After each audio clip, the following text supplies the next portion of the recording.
Thomas Merton was a perpetual pilgrim, always in search of strange lands and new horizons. He was the quintessential extraterritorial writer, unhoused in any single setting, crossing boundaries, intellectual as well as spiritual, that would deter most questers themselves, particularly those consecrated to a religious life distinguished by stabilitas. Monks are not by design or by vocation expected to be itinerant. They're not friars.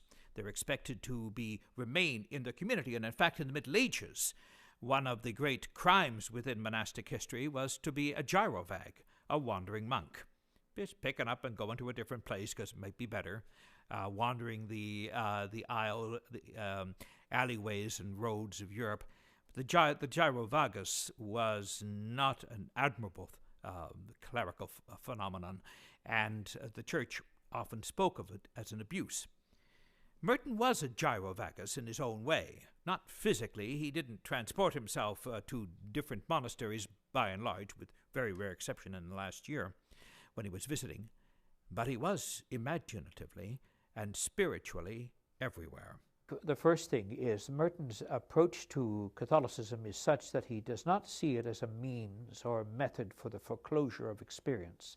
Merton sees Catholicism in terms of its universality, its richness, and its plenitude.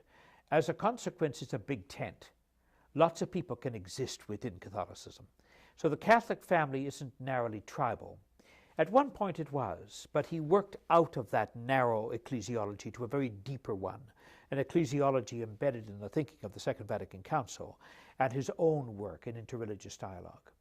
So I think Merton's understanding of Catholicism is a rich and textured one, and inclusive, not exclusive. As a consequence, it allows him to become a wonderful exemplar of the kind of dialogue partner you want between Catholicism and many of the other great faith traditions. So Merton's openness to dialogue, his Catholic inclusivity, and his rich poetic imagination, I think, make him an attractive figure for our time. He was interested in interfaith dialogue right from the beginning.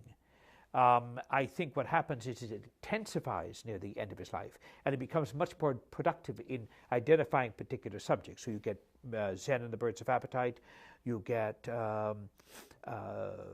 his book on Chuang Tzu, on Taoism, you get his work on desert wisdom, and he uses that as a means to understand other faith dialectics.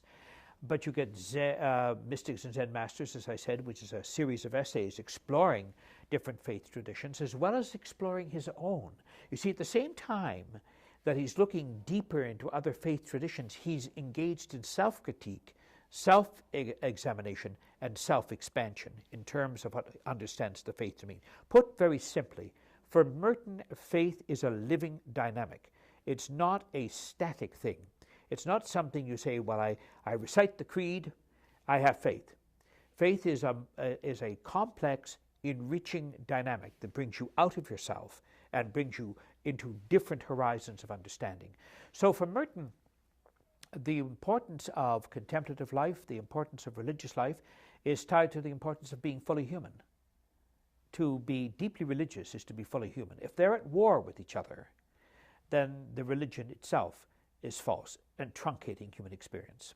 I think that Merton understands the importance of the missionary charism because I think he realizes that going into foreign places is a wonderful thing to do. You know, the English definition of peregrinatio, which is the Latin term for peregrination, translates as going into strange lands.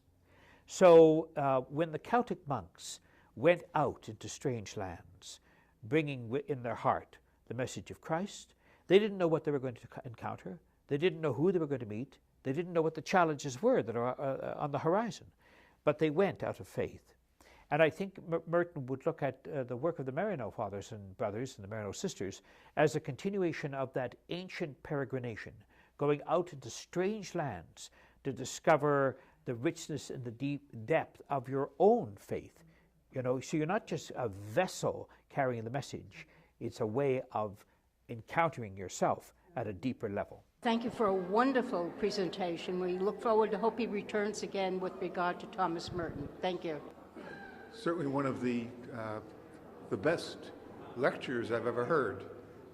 Articulate, detailed, and Professor Higgins is just a marvelous speaker. And it was lovely hearing about the life of Thomas Merton. Very enjoyable. Lots of things I hadn't known about him that I learned today.